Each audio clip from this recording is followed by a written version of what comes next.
보시다시피 CIP는 출판사로부터 얘기한 대로 서지 정보를 받아가지고 두 가지 정보를 수록하고 있어요.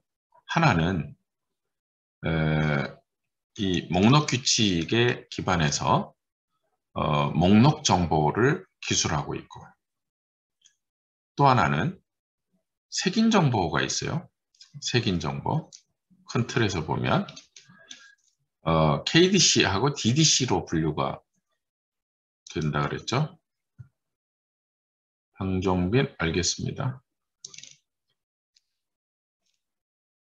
KDC하고 DDC로 분류가 돼서 나온다고 그랬죠. 이 두 가지 영역이 있어요.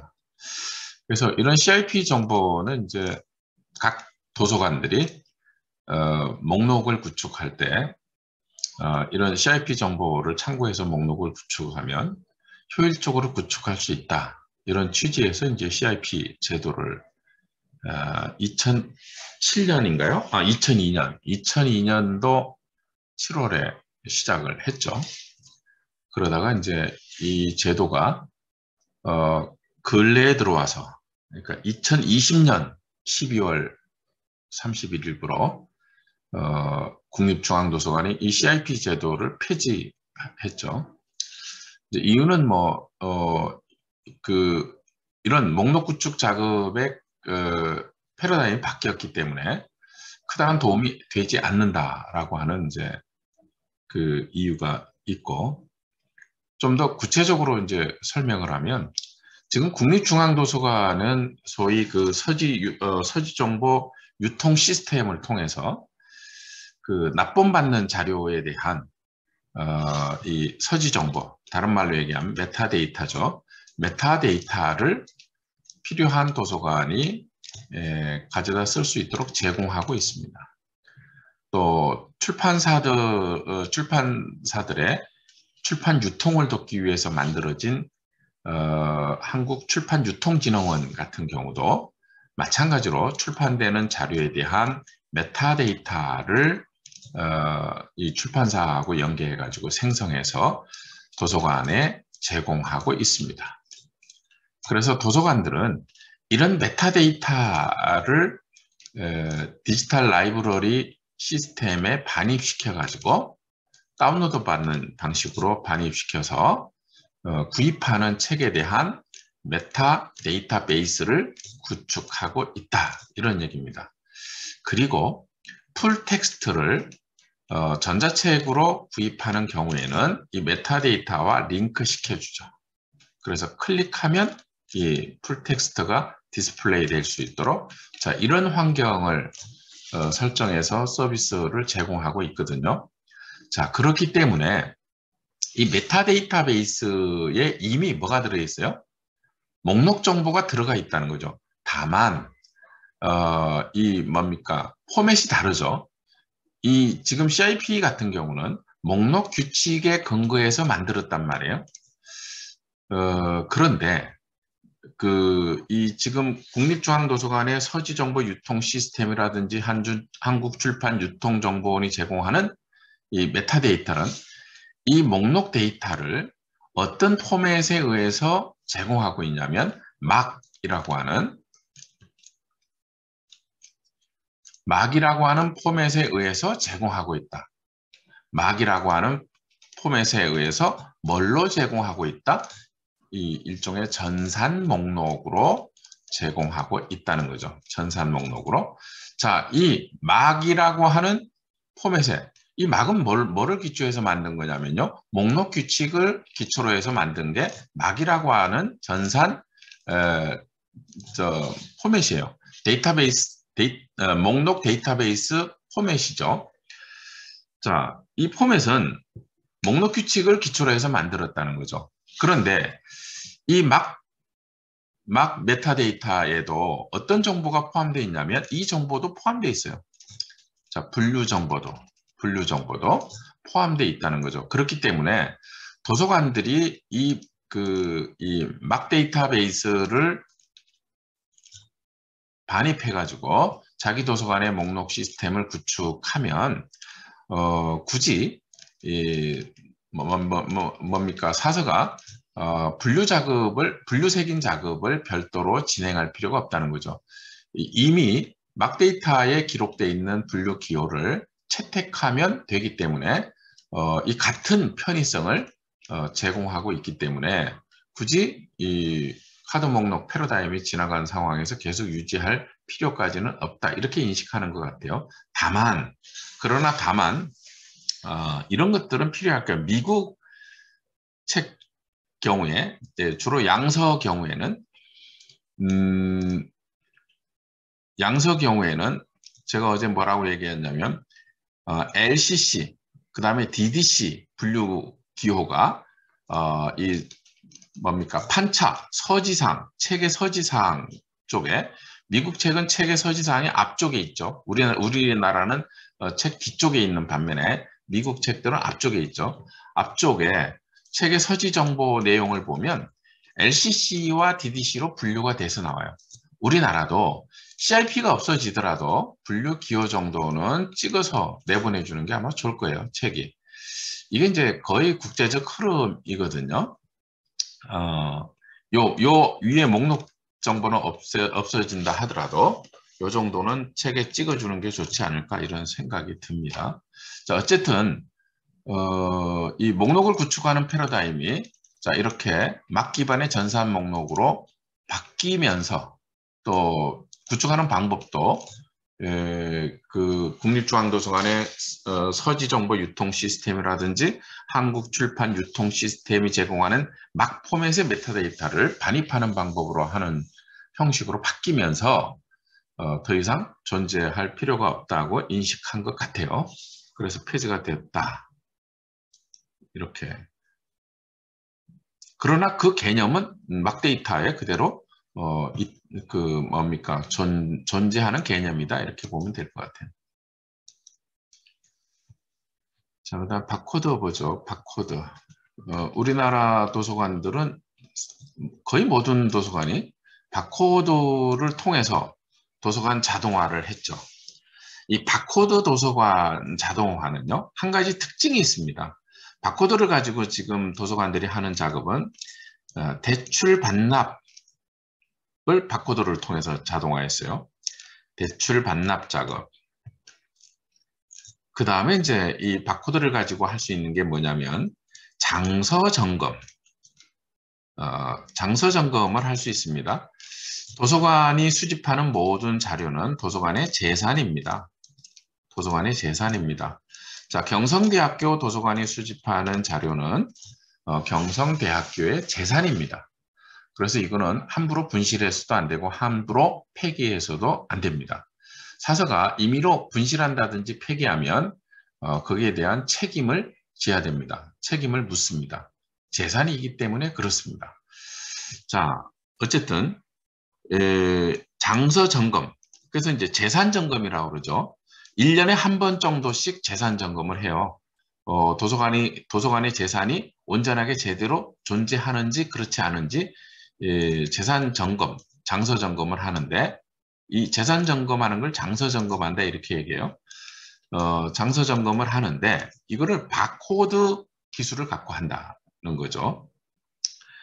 자, 그 다음에 이제 이 뭡니까? 열람 좌석 관리 용도로 바코드를 활용한다든지 이렇게 여러 용도로 바코드를 활용하고 있습니다.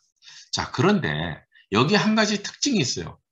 바코드 시스템을 통해서 대출 반납 서비스를 제공하려면 반드시 누가 개입해야지만이 이 서비스가 이루어지느냐? 중간에 사서가 개입해야 돼요.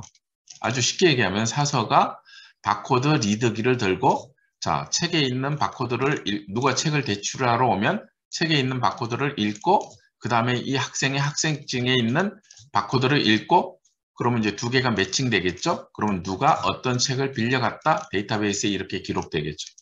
자, 이런 역할을 중간에 사서가 개입해서 연결해 줘야 된다는 거죠. 디지털 라이브러리 시스템하고 사서가 개입해서 연결시켜 줘야 돼요. 자, 이래야지만이 어떤 일을 수행할 수 있다. 이런 자동화를 우리는 뭐라고 얘기하느냐. 반자동화다 이렇게 얘기해요. 반자동화예요. 바코드를 도입한 자동화는. 그 다음에 바코드를 가지고 장서 점검을 하려면 이렇게 하는 거예요. 서가에 책이 쭉 꽂혀 있어요. 자, 이 책들은 전부 다 이제 바코드를 달고 있겠죠. 그러면 장서 점검할 때 사서가 두 사람이 등장해야 돼요. A, B 이렇게 두 사람이 등장을 해야 돼요. 한 사람은 자, 이 소장한 자료에 대한 뭐를 갖고 있냐면 목록을 갖고 있어요. 목록을 가지고 있고, 자, 한 사람은 자, 바코드 리더기를 갖고 있어요. 자, 그럼 바코드 리더기로 읽어가지고 이 목록, 이 책의 식별 번호가 확인되면 이 뭡니까? 뒤에 있는 그 목록, 책자 목록을 가지고 있는 사서에게 알려주면 찾아서 체킹하는 거예요. 있으면 있다, 없으면 없다. 이렇게. 자, 이런 식의 장서 점검을 과거에는 했어요. 그러다가 이제 바코드 기술이 발전하면서 어떻게 발전을 했냐면요. 그 뭡니까? TV 리모컨 같은 그 포터블 리더라고 얘기해요. 휴대용 리더기예요, 일종의. 휴대용 리더기가 만들어졌어요, 바코드도. 그러면 휴대용 리더기를 가지고 책의 바코드를 일일이 읽어요. 일일이 읽어가지고 자, 디지털 라이브러리 컴퓨터 시스템에 연결시켜주면 다 읽은 다음에 연결시켜주면 자, 이 목록에서 있는 책, 없는 책이 시스템에서 정리해가지고 목록을 보여주는 거예요. 이렇게 장서 점검하는 거예요. 자, 그런데 이 방식이든 어떤 방식으로 하든 중요한 건 뭐냐? 중간에 사서가 개입해야지만이 이 일을 할 수 있다는 거예요. 그래서 역시 이제 반자동화죠. 바코드는 완전 자동화를 이루지 못한다. 사서에 인적 자원을, 사서라는 인적 자원을 투입해야지만이 어떤 일을 수행할 수 있는 이런 단점을 가지고 있다. 없는 것보다 훨씬 유용하죠. 시간과 비용을 절감할 수 있지만 그런 측면을 갖고 있다는 거죠. 자, 그 다음에 이제 열람석 관리용은 어떻게 하는 거냐면 이런 거예요. 도서관 안내 데스크에 열람석 바코드 카드를 비치해놔요. 열람석이 100개면 100개의 카드를 비치해 두는 거죠. 100개의 열람석 카드를 비치해 둬요. 그럼 이용자가 온단 말이에요. 열람석을 활용하기 위해서 오면 자, 이용자의 뭐를 읽어요? 그 도서관 이용증에 있는 바코드를 읽어요. 그 다음에 뭐를 읽냐면 여기 있는 카드를 하나 뽑아가지고 여기 있는 바코드를 읽어줘요. 그러면 이 친구가 이 자리를 이용한다. 이게 이제 좌석 번호별로 되어 있거든요. 그리고 해당되는 번호 좌석에 가서 이제 앉아서 이 학생은 공부하는 거죠. 자, 이런 용도로 사용을 해요. 이것 역시 사서가 개입해야지만이 이런 소위 반자동화를 할 수가 있다는 거죠. 자, 그러면 이런 열람석 관리 자동화는 왜 필요하냐? 예를 하나 들면 이런 겁니다. 학생이 공부하고 있는데 집에서 엄마가 급히 학생을 찾을 일이 있어요. 그러면 과거에는 어떻게 했냐면 도서관에도 방송을 했어요. 자, 어떤 학생은 급한 일이 있으니까 그 안내 데스크로 오세요. 다른 학생이 방해를 받잖아요. 왜? 이 친구가 어디에서 공부하는지 모르기 때문에 방송을 하는 것이죠. 그런데 자, 이런 바코드를 통해서 반자동화를 하면 이제 어떤 효과가 있냐면 이런 효과가 있는 거죠. 자, 컴퓨터 시스템에서 열람하면 돼요. 이 친구가 지금 몇 번 좌석에서 공부하고 있는가. 그러면 조용히 가서 불러내면 돼요. 집에서 연락해 달라니까 연락해 보세요. 이렇게. 자, 이런 이제 유용성을 갖는 거거든요. 어찌됐든 바코드라고 하는 것은 어떤 그 도서관 자동화를 하든 중요한 건 중간에 사서의 개입이 있어야 자동화가 이루어질 수 있다. 이런 얘기입니다. 자, 도서관들은 이런 바코드를 통한 이와 같은 지금 설명한 것과 같은 자동화는 거의 뭐 100% 다 완료했죠. 그런데 이제 우리나라에 바코드 시스템이 본격적으로 도입하기 시작한 거는요. 2000년도 들어와서부터 바코드 시스템이 본격적으로 도입하기 시작했습니다. 도입한 역사가 그렇게 길지 않아요. 그래서 이제는 바코드 패러다임이 어디로 가고 있냐면 RFID, 뒤에서 얘기하려고 하는 RFID로 가고 있음에도 도서관들이 빨리 바꾸지를 못해요. 빨리 바꾸지 못하는 이유는 크게 보면 두 가지가 있습니다. 하나는 지금 얘기한 것처럼 도서관이 바코드를 도입해가지고 그 많은 장서를 전부 다 바코드 작업을 새로 했어요. 여기에 시간과 비용이 엄청나게 많이 들어가서 완성돼가지고 이제 본격적으로 사용하고 있는데 그 기간이 아직 짧단 말이에요. 그러니까 바꿔 얘기하면 이런 거죠. 투자를 회수할 수 있는 충분한 기간이 지나지 않았는데 새로운 기술이 등장한 거예요. RFID 기술이라는 새로운 기술이 등장한 거예요. 그래서 이 새로운 기술로 패러다임을 변화시키려고 보니까 결국은 뭐냐면 경영자 입장에서는 이거 도입한 지 얼마 됐다고 지금 바꾸려고 하느냐.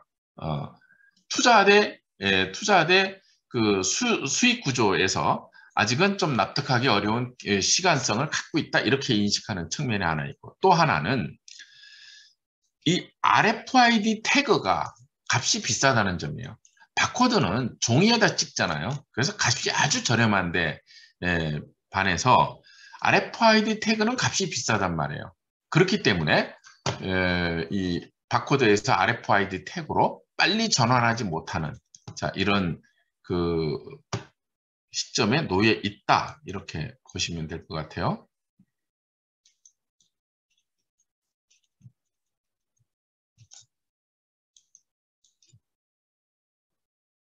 자, 그러나 어떤 바코드라고 하는 소위 그 뭡니까?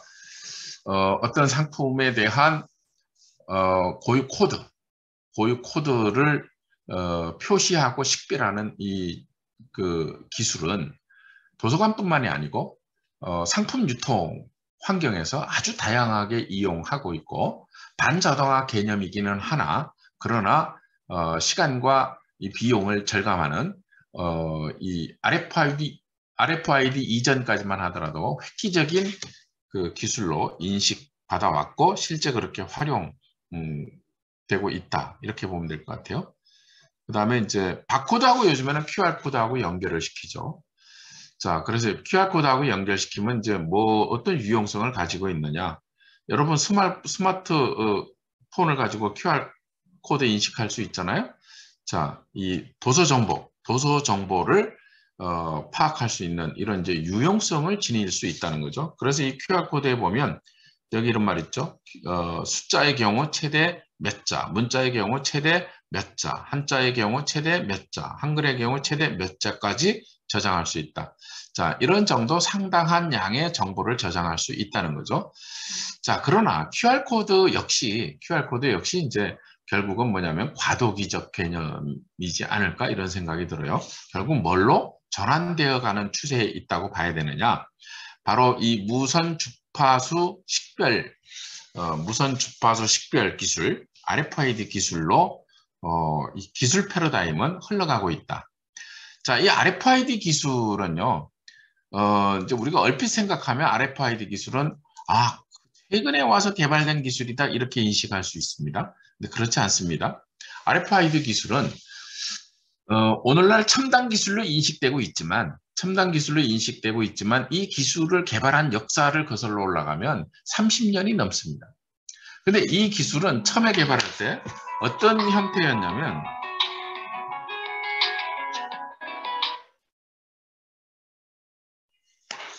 이 기술은 처음 개발할 때 어떤 형태였냐면 이 뭡니까 무슨 연필처럼 딱딱한 막대기 형태 정도 개념이었어요. 그렇기 때문에 유연성 있게 이 RFID 태그를 활용하는 데는 어려움이 많았다는 거죠. 그래서 주로 어디에다 많이 사용하냐면 이거를 동물에다가 삽입시켜 가지고 동물의 위치 추적 이런 용도로 주로 사용을 했어요. 그러다가 이제 세월이 흐르면서 이 RFID 태그가 유연성을 가진 종이 테이프와 같이 유연성을 갖는 형태로 이 기술이 진보하게 된 거죠. 그러면서 이제 용도가 커지기 시작한 거죠. 용도가 넓어지기 시작한 거죠. 자, 한번 볼까요? RFID는 소형 반도체 칩을 이용해서 ISBN에 포함되어 있는 정보는 물론 단행본 정보 매체에 대한 요약, 목차 등의 정보에 이르기까지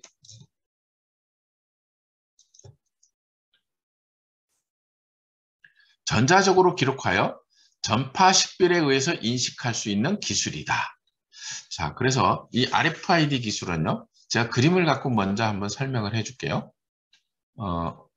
이 그림을 갖고 한번 볼까요? 자, 이 RFID 태그가 이렇게 생겼어요. 자, 여기 보면 빨간색 그 사각형 있죠? 여기 칩이라고 되어 있어요. 칩이라고 되어 있고, 그 다음에 이쪽에 보면 안테나라고 되어 있어요. 이 안테나. 자, 그 칩에 뭐가 들어간다는 거예요?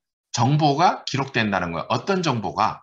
예를 들어서 책에 대한 정보, 목록 정보라든지, 그 다음에 목차 정보라든지, 표지 정보라든지, 필요한 모든 정보를 다 집어넣을 수 있죠.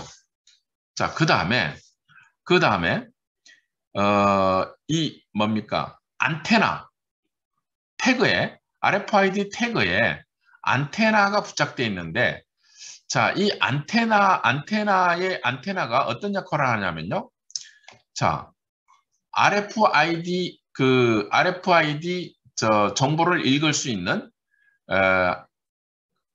안테나가 있단 말이에요. RFID 정보를 읽을 수 있는 수신 장치로 이 안테나가 정보를 수신해 가지고 컴퓨터에 정보가 유입되게 하고, 그래서 이제 컴퓨터가 RFID 정보를 반입해 가지고 메타 데이터베이스도 구축하고 또 책에 대한 여러 정보들을 이용자가 식별할 수 있게 하고, 자, 이런 용도로 사용하는 것이 바로 이 뭡니까? RFID 태그라는 거죠.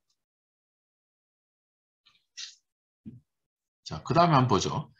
RFID 시스템은 안테나, 트랜시버, 그 다음에 태그를 구성 요소로 이루어져 있다. RFID의 3대 요소, 그러면 이제 보통 안테나, 트랜시버, 태그 이렇게 얘기하는데, 자, 이런 기계적 장치를 통해서 태그에 있는 정보를 컴퓨터가 송수신하면서 어떤 정보를 소통하는, 자, 이런 뭡니까? 태그 장치가 RFID다. 이렇게 보면 될 것 같아요.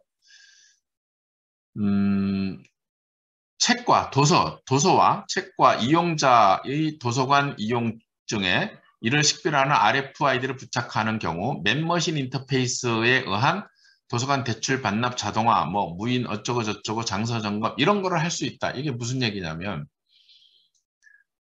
책에 RFID 태그를 부착하고 책에 그 다음에 이제 뭡니까?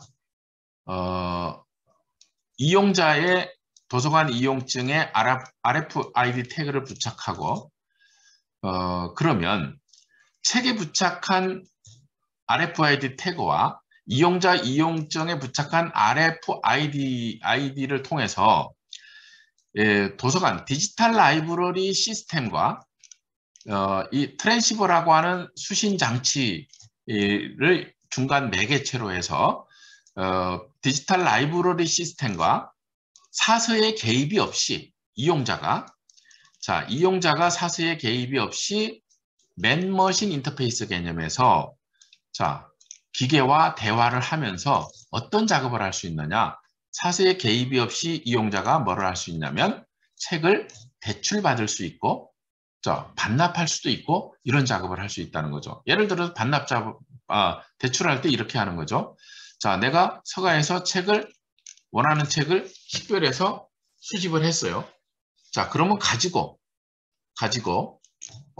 이 수신 장치가 있는 대출대라고 이제 뭐 명칭을 붙여놨다고 합시다. 수신 장치가 있는 대출대를 그냥 지나가기만 하면 돼요. 그러면 책에 있는 이 RFID 태그 안테나가 자기 정보를 이 수신 장치를 통해서 디지털 라이브러리로 보내주는 겁니다. 그리고 이 학생의 학생증에 있는 RFID 태그에 있는 안테나가 이 학생에 대한 정보를 역시 디지털 라이브러리로 보내줘요. 그럼 누가 어떤 학생이 이런 책을 빌려갑니다. 이렇게 기록이 되는 거예요. 자동으로. 자, 이렇게 멤버십 인터페이스 개념에서 그 자동으로 식별을 하는 거죠. 자, 그 다음에 아까 장서 관리, 바코드를 통해서 장서 관리하려면 복잡했잖아요.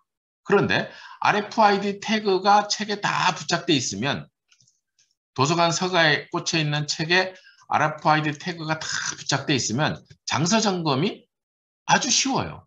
사서가 최소한의 개입만을 함으로 인해서 장서 점검을 할 수 있어요. 또는 사서가 전혀 개입하지 않고 장서 점검을 할 수 있습니다. 실시간으로. 자, 먼저 사서가 개입하는 방법으로 하는 방법이 이런 겁니다.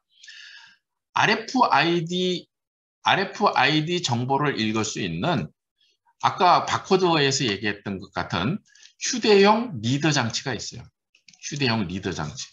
이 휴대용 리더 장치를 가지고 사서가 서가를 일정한 거리 간격으로 서가를 지나다니기만 하면 돼요.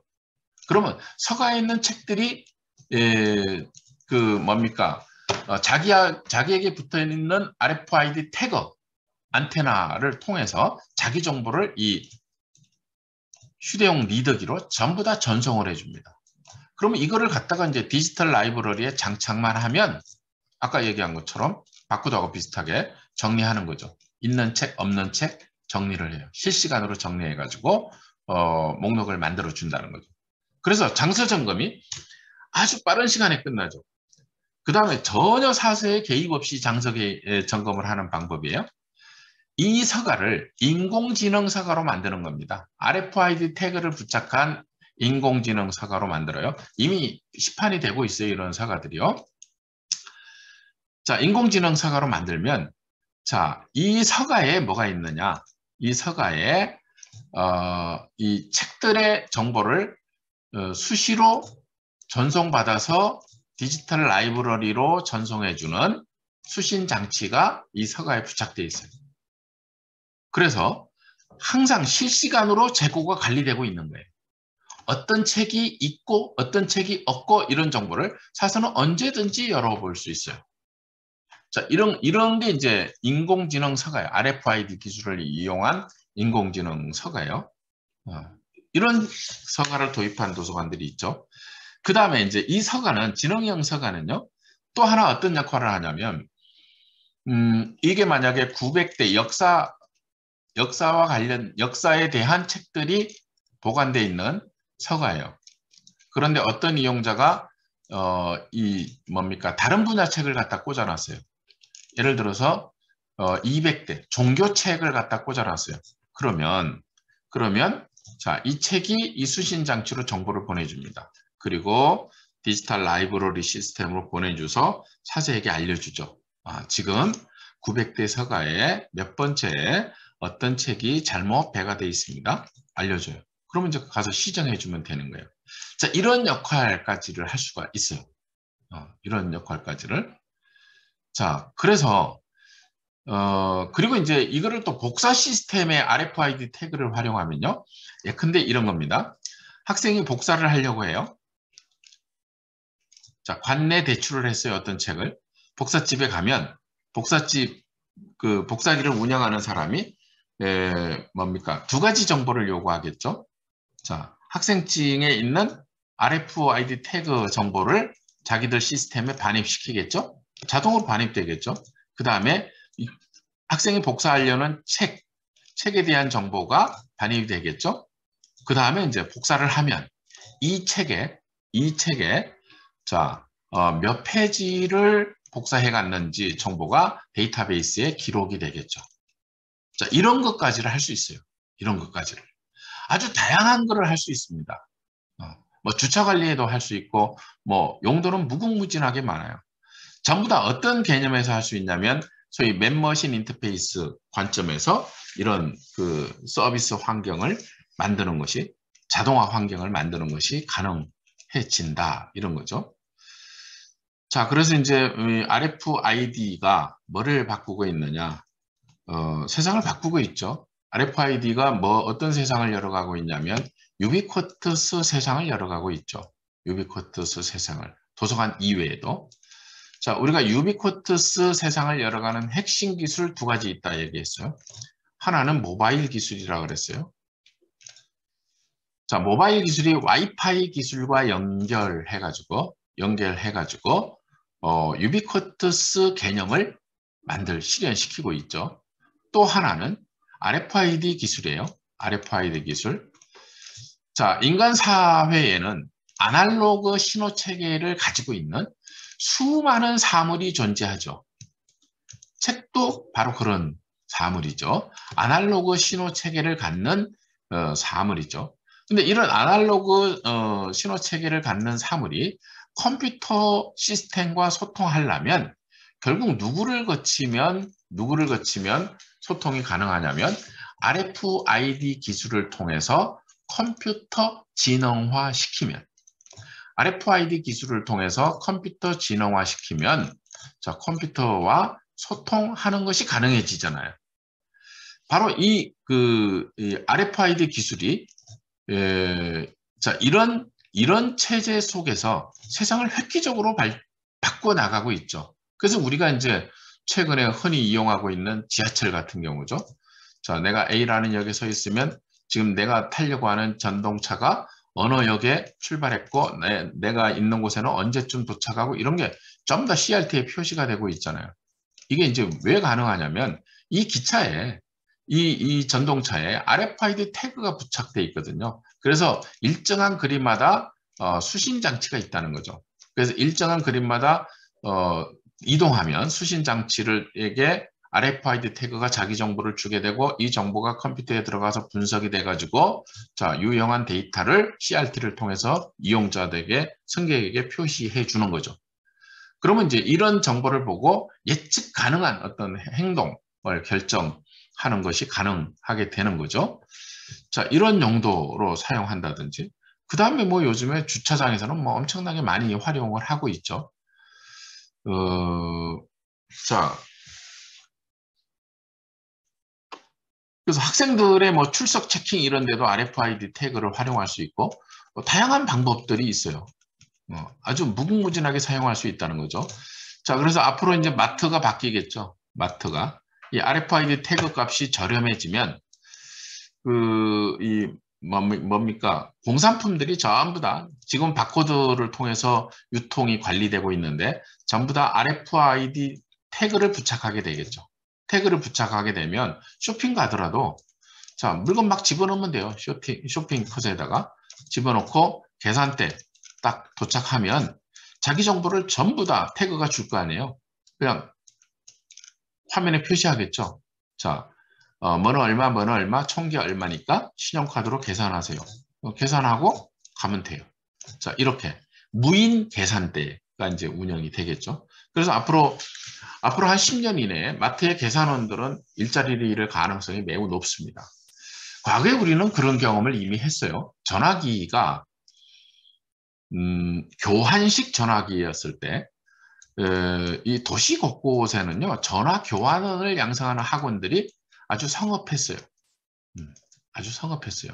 그리고 각 사회 조직마다 전화 교환 업무를 담당하는 사람들이 아주 많이 근무를 했었어요. 그런데 어느 순간인가 전화 교환원이라는 직업이 사라져 버렸어요.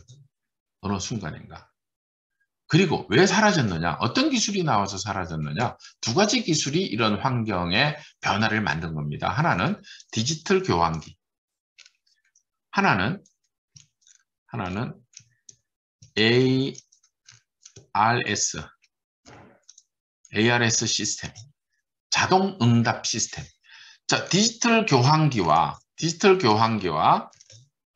ARS 시스템이 결합하면서 뭐예요? 전화 시스템을 어떻게 이용하는 환경으로 바뀌었냐면 아까 얘기한 맨머신 인터페이스 개념으로 바뀌어버린 거예요. 자, 고객이 전화 시스템과 중간에 교환원이라고 하는 사람을 거치지 않고 전화 시스템과 직접 소통하면서 필요한 사람과 연결해서 소통하는 자, 이런 형태로 완전히 바뀌어버린 거예요. 완전히. 자, 기술의 패러다임은요. 직업 세계를 이렇게 바꿔나갑니다. 또 하나, 우체국에서 가장 그 부가가치가 높은 상품이 과거에 뭐였냐면요. 전보였어요. 전보. 전보가 부가가치가 가장 높았어요. 자, 그런데 이 전보라고 하는 상품이 완전히 우체국에서 거의 사라져 버렸어요. 왜 사라졌을까? 뭐가 등장하면서 사라졌느냐? 전화보급이에요. 전화보급. 첫째, 유선전화가 광범위하게 보급되면서 전보라고 하는 우체국 상품은 사라지기 시작을 했어요. 그러다가 스마트폰이라고 하는 이동식 전화기가 광범위하게 보급되면서 전보라는 상품은 완전히 사라져 버렸어요. 자, 그러니까 우체국은 가장 부가성이 높은 상품이 사라진 거예요. 그러니까 뭐예요? 새로운 상품을 개발하기 시작했죠. 그게 이제 대표적으로 택배 시스템이 그중 하나라고 볼 수 있어요. 자, 어쨌든 RFID 태그를 통해서 이제 도서관 자동화가 본격적으로 이루어지는 시점에 들어가 있는데, 그러나 아까 얘기한 것처럼 아직까지 많은 도서관들이 RFID 태그 값이 비싸고, 그 다음에 이제 바코드를 통해서 자동화한 역사가 짧은 관계로 경영자를 설득하는데 좀 어려움이 있고, 여러 문제점 때문에 이 일부 도서관들은 RFID 시스템을 도입해가지고 맨머신 인터페이스 개념에서 도서관 업무를 자동화하고 있으나 대부분의 도서관은 아직 거기까지 가지 못하고 있는 이런 실정에 있다. 이렇게 보면 될 것 같아요. 그럼 이런 맨머신 인터페이스 개념의 자동화가 도서관에서 왜 중요하냐? 자, 중요한 이유가 이런 거예요. 도서관 직무 중에는요. 노동 집약적인 직무가 있고요. 지식 집약적인 업무가 있습니다. 노동 집약적인 업무가 있고 지식 집약적인 업무가 있다 이 말이에요. 자, 대표적인 노동 집약적인 업무 그러면 어떤 업무가 있을까요? 도서관에서 대표적인 노동 집약적인 업무는요. 메타데이터 베이스를 구축하는 일이에요. 이게 가장 노동 집약적인 일 중에 하나예요. 자, 그 다음에 대표적인 지식 집약적인 일은 뭐가 있을까요? 자, 분류색인을 작성하는 것. 이런 것들이 이제 대표적인 지식 집약적인 일이에요. 자, 그런데 이런 노동 집약적인 일들이 도서관에서 이제 점차 사라져가고 있어요. 두 가지 방법으로 사라져가고 있습니다. 하나는 외주. 외부에서 주문하는 형태로 이 일을 처리한단 말이에요. 예를 들어서 메타데이터베이스 구축은 아까 설명한 것처럼 외부에서 구축이 돼요. 출판 단계에서부터 ISBN 센터하고 정보가 주고받으면서 메타데이터베이스가 만들어지고 또 출판 유통 과정에서 유통 시스템에서 만들어지고 도서관들은 이런 데이터베이스를 외부로부터 반입하는 형태로 목록을 구축해요. 그러면서 노동 집약적인 업무가 과거에 사서가 일일이 입력해서 데이터베이스를 구축하던 노동 집약적인 업무가 이런 업무가 이제 사라졌죠. 자, 그런데 여전히 또 이제 어떤 업무가 노동 집약적인 업무가 남아 있었냐면 자, 열람과 대출 업무. 아까 얘기했죠. 바코드 시스템은 사서가 개입해야지만이 사서라는 노동력이 개입해야지만이 뭐가 되냐. 대출돼 줄 수 있고 반납도 할 수 있다는 거죠. 자, 그런데 RFID 태그를 도입하면 자, 이 노동 집약적인 요소가 사라지는 거예요. 사서는 그만큼 뭐를 벌어요? 시간을 버는 거예요. 사서는. 자, 그러면 이렇게 확보한 시간을 사서는 어디서 사용하는 거냐? 지식 집약적인 새로운 이용자에게 요구되는 새로운 형태의 지식 집약적인 업무를 개발해야죠. 자, 그 업무를 통칭한다면 뭐 창고봉사 이렇게 얘기할 수 있겠죠. 보다 수준 높은 창고 봉사를 지식집약적인 창고 봉사 업무를 개발해가지고 서비스의 질을 높이는 그 용도로 활용을 해야 되겠죠. 자, 그래서 우리가 RFID 태그나 이런 거를 통해서 도서관 맵머신 인터페이스 개념의 자동화를 한다는 것은 기본적으로 사서의 업무 중에서 노동 집약적인 업무를 그렇게 자동화를 시키고, 그래서 사서의 시간과 비용을 절감시키고, 그래서 절감된 시간과 비용을 가지고 뭐를 하느냐? 지식 집약적인 이용자에게 보다 질 높은 서비스가 가능한 지식 집약적인 서비스 업무를 개발하고 도서관을 발전시키는 이런 용도로 활용해야 된다는 거죠. 그래야지 뭐가 있다? 도서관에 미래가 있다, 이런 얘기예요. 자, 그래서 이제 우리가 자동화를 할 때 조심할 점이 바로 그겁니다. 자동화를 함에 있어서 자동화를 하면요, 노동 집약적인 요소가 해소됩니다. 그러면 시간과 비용이 절감돼요. 그런데 그 다음에 자동화를 해놓고 지식 집약적인 인간만이 할 수 있는, 인간이 더 잘할 수 있는 지식 집약적인 새로운 일을 개발하지 않는다면 어떤 문제가 생기냐면요, 인간은 할 일이 없는 이런 문제가 생겨요. 이건 되게 조심해야 돼요. 그래서 자동화를 하면 할수록 자동화를 한 그 이상으로 전략된 노동과 시간, 비용 이런 것들을 가지고 지식집약적인 새로운 일을 반드시 개발해서 정착시켜 나가야 된다. 과거의 도서관이 이런 것들을 좀 소홀히 한 측면이 있다는 거예요. 그러면 어떤 문제를 가지냐면 사서의 숫자가 줄어드는 문제가 나와요.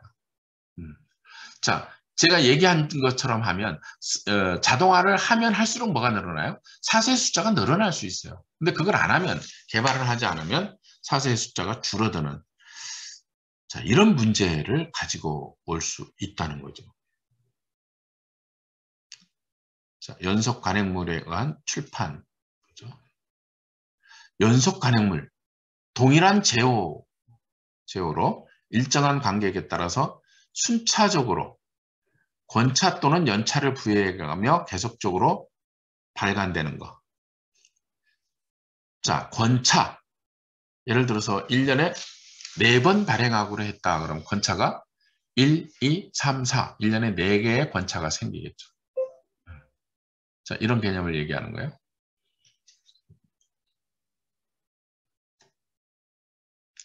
보통 이제 이 연속관행물에는 학술지, 잡지, 신문, 연감, 회보 뭐 이런 것들이 이제 연속관행물에 속하는데, 시리즈물도 여기 보면 연속관행물에 포함된다 이렇게 나와 있어요. 시리즈물. 그리고 밑에 뭐라고 했냐면 시리즈물이 뭐예요? 주제나 제호 아래 여러 책을 계속적으로 관행하는 것을 말하는 것으로 대표적인 게 뭐가 있다? 총서, 문고, 신서, 전집. 바꿔 얘기하면, 자, 연속 관행물은 학술지, 잡지, 신문, 연감, 회고 이런 게 이제 연속관행물에 연속적으로 발간되는 연속관행물에 포함되는 관행물인데, 거기에 총서, 문고, 신서, 전집 같은 뭐도 포함된다? 시리즈물도 연속관행물에 포함된다. 이런 얘기예요. 자, 그 다음에 무크지라는 게 있어요. 무크물. 자, 이 무크물 같은 경우도요. 여기 보면 이런 말을 해놨어요. 무크물도 이에 포함될 수 있다. 무크물은요, 두 가지 개념을 갖습니다. 하나는 연속관행물에 포함시킬 수도 있고요. 이거를 단행본에 포함시킬 수도 있고, 자, 이런 두 가지의 개념을 갖고 있습니다. 자, 이 무크물이라는 게 뭐냐면요, 부정기 관행물이에요. 뭐 아주 쉽게 얘기하면 생각날 때 발행하는 거예요. 잡지와 서적의 합성어로 잡지와 서적의 형태를 절충한 부정기 관행물이다. 그래서 잡지로 볼 수도 있고, 그러니까 연속 관행물로 볼 수도 있고, 단행본으로도 볼 수 있고, 이런 매체가 바로 이제 무크지다 이렇게 볼 수 있습니다. 자, 순차 관행물. 순차 간행물은 하나의 저작물을 여러 책으로 나누어서 순차적으로 발행하는 것을 우리가 순차 간행물이다. 문학전집, 총서, 백과사전 이런 것들이 바로 이제 순차 간행물에 속한다. 이렇게 볼 수 있고. 자, 연속 간행물은 정해진 일정한 간격을 두고 연속적으로 발행하는 간행물을 말한다. 연속 간행물은 일정한 간기를 설정해서 발행하는 특성을 가지고 있다.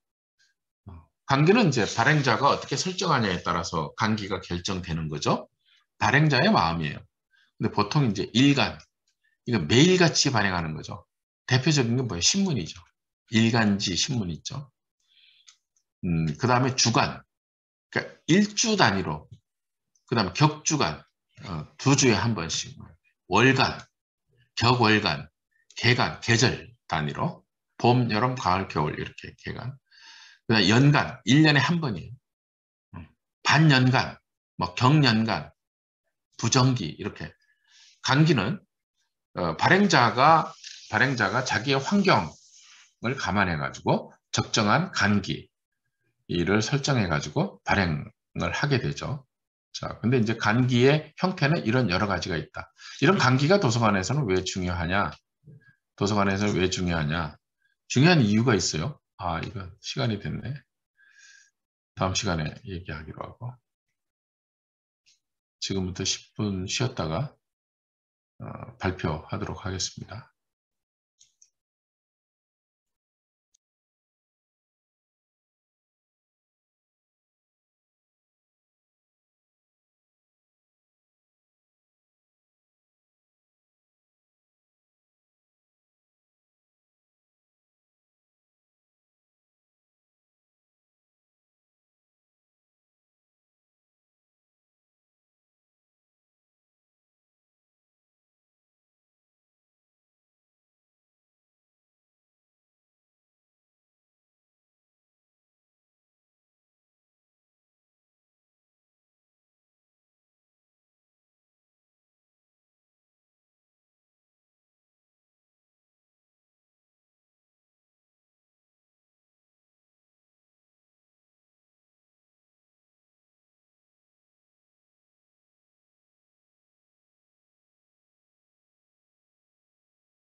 네, 오늘 발표자 준비됐나요?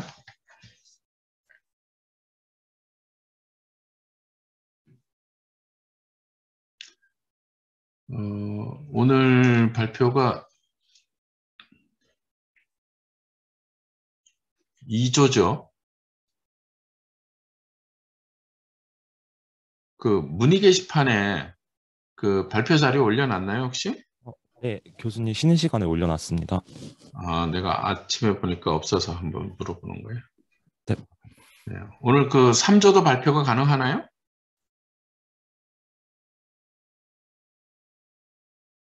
3조? 네, 가능합니다. 네. 자, 그러면 오늘 2조 발표해보죠. 자, 2조부터 시작하죠.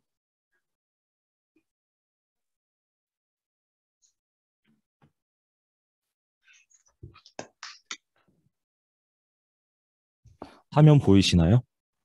네. 네, 발표 시작하도록 하겠습니다.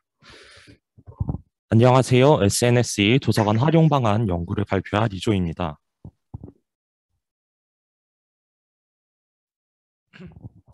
발표는 위 목차 순으로 진행됩니다.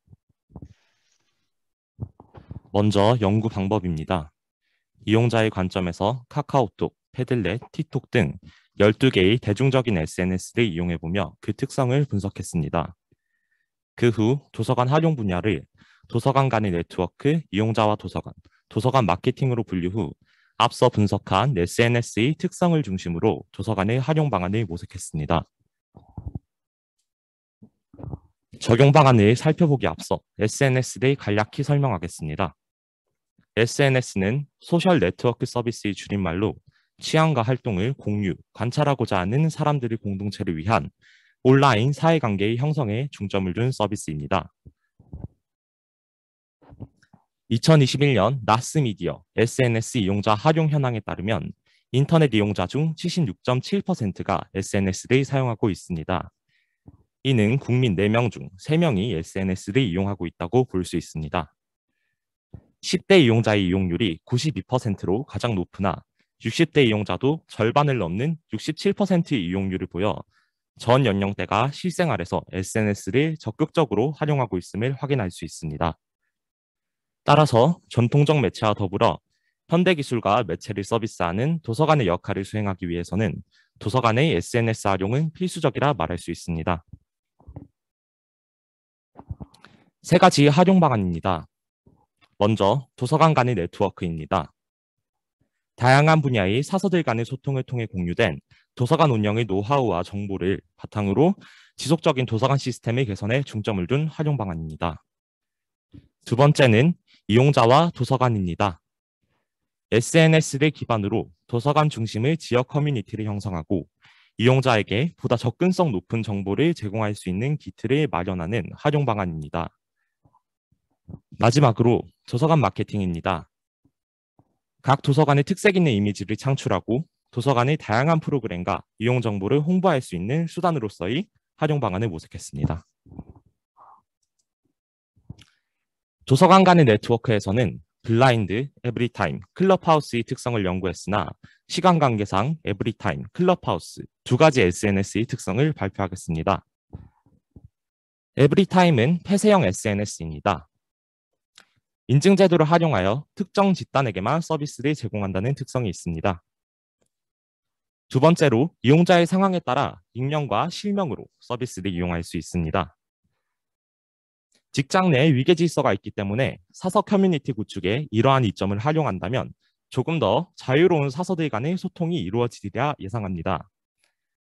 세 번째로 이용자의 활동에 유용한 게시판을 체계적으로 세분화하여 편리한 커뮤니티 시스템을 구축했다는 장점이 있습니다. 게시판이 체계적으로 세분화되어 있기 때문에 목적에 부합하는 게시글만을 모아볼 수 있다는 장점이 있습니다. 마지막으로 이용자의 자유도가 높습니다. 이용자가 임의로 판단하여 필요하다고 생각하는 게시판을 생성할 수 있습니다. 다른 이용자들의 이용률이 높으면 해당 게시판이 상단에 뜨고 그렇지 않다면 밑으로 내려가게 됩니다. 다음은 클럽하우스입니다. 클럽하우스는 음성 기반의 SNS입니다. 전달하고자 하는 바를 축약하여 소통해야 하는 텍스트 기반 SNS의 한계를 극복할 수 있습니다. 음성을 통한 상세한 대화가 가능한 반면 해당 대화의 기록이 남지 않는다는 특징이 있습니다. 특정 직업 공간의 교류가 가능합니다. 기본적으로 클럽하우스는 비슷한 카테고리의 사람들끼리 무리를 이루어 대화를 나눕니다. 기존의 SNS와 큰 차이점이 있다면 클럽하우스를 통해 소프트웨어 코더나 크리에이터 등 서로 알지 못했던 같은 직업군의 사람들이 모여 업무와 관련된 이야기를 나누고 서로의 노하우를 공유하는 등 보다 직업적인 측면에 있어 생산적인 대화가 이루어질 수 있습니다. 세 번째로 다인원의 수용이 가능합니다. 클럽하우스 대화방의 최대 수용 인원은 5,000명으로 최대 접속 인원이 1,000명인 줌과 1,500명인 카카오톡 오픈 채팅방에 비해 매우 규모가 큽니다. 클럽하우스를 통해 업계의 권위자와 한 번에 많은 인원이 대화를 나눌 수 있다는 특징이 있습니다. 미국 월스트리트 저널에 따르면 클럽하우스를 이용하는 이용자 중 할리우드와 정치, 테크 유명 인사들이 매우 상당수인 것으로 드러났습니다. 앞선 SNS의 특징을 기반으로 사서들만의 SNS 플랫폼 CFL을 구성해 보았습니다.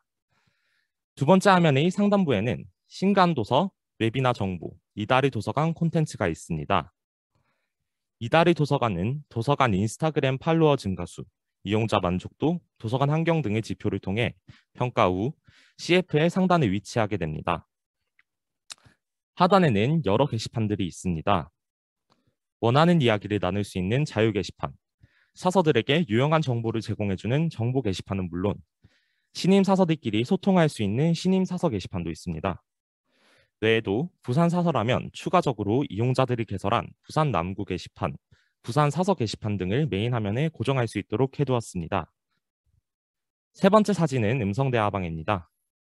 비밀번호를 입력해야 입장할 수 있는 비공개 방과 누구나 들어와 함께 의견을 주고받을 수 있는 공개방으로 나뉩니다. 이러한 사서 SNS 플랫폼의 구축은 사서로서 겪는 고충과 해결책을 공유하며 개인의 업무 환경의 질을 높일 수 있으며 도서관 운영 노하우의 공유를 통해 도서관 시스템 자체의 개선도 불러올 수 있습니다. 사서들만 공유할 수 있는 이야기들을 자유롭게 나누며 사서로서의 직업의식을 높이고 스스로의 만족도를 높일 수 있으리라 생각합니다. 이렇게 고치된 도서관의 시스템과 사서 스스로의 자부심은 이용자들에게도 긍정적인 영향을 작용할 것입니다. 다음 활용 방안은 이용자와 도서관입니다. 이용자와 도서관 활용 방안은 도서관 중심의 커뮤니티 형성과 이용자 정보 제공 두 측면으로 나뉩니다. 먼저 도서관 중심의 커뮤니티 형성입니다. 앞으로의 지속 가능한 도서관은 지역 주민들과 소통하며 공동체를 형성하는 데 있습니다. 본 연구에서는 SNS 기반의 소통 공간을 마련하여 이용자와 도서관 간의 적극적인 상호작용을 통해 이용자들이 원하는 생활 공간으로서의 역할을 함께하는 도서관 중심의 지역 공동체를 구축하는 방안을 마련했습니다. 두 번째는 이용자 정보 제공입니다. 도서관에서 이용자에게 정보를 제공하는 기존 방식을 살펴보자면 이용자들이 직접 도서관 사이트에 접속하여 정보를 찾아내야 하는 구조였습니다.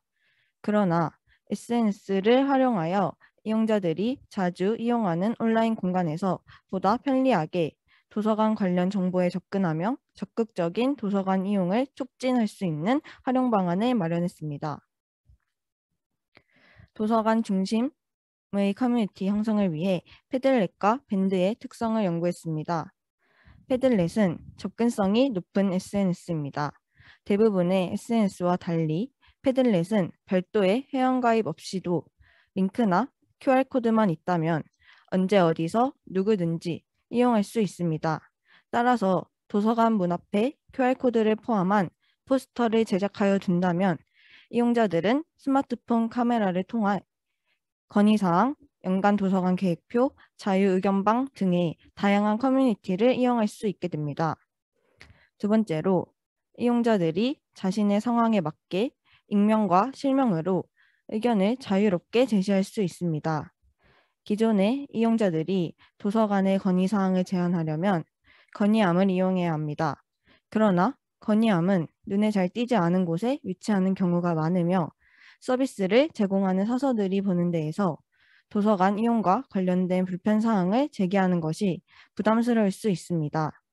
원한다면 실명으로, 개인정보를 밝히기 부담스럽다면 익명으로 이용할 수 있는 선택지를 이용자에게 제공한다면 이용자들은 보다 적극적으로 도서관에 피드백을 제공할 것이며 이는 이용자의 만족도가 높은 도서관을 만들어 나가는 데 큰 도움이 될 것입니다.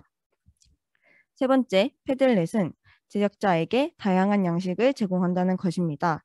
담벼락, 스트림, 그리드, 타임라인 등 7개의 양식을 제공하기 때문에 연간계획표, 건의사항, 도서관 소식 등과 같이 목적에 부합하는 게시물을 제작하기 편리합니다. 제작자뿐만 아니라 도서관 이용자 입장에서도 짜임새 있게 구성되어 있는 콘텐츠는 이용하기에 훨씬 편리합니다. 네 번째, 패들렛은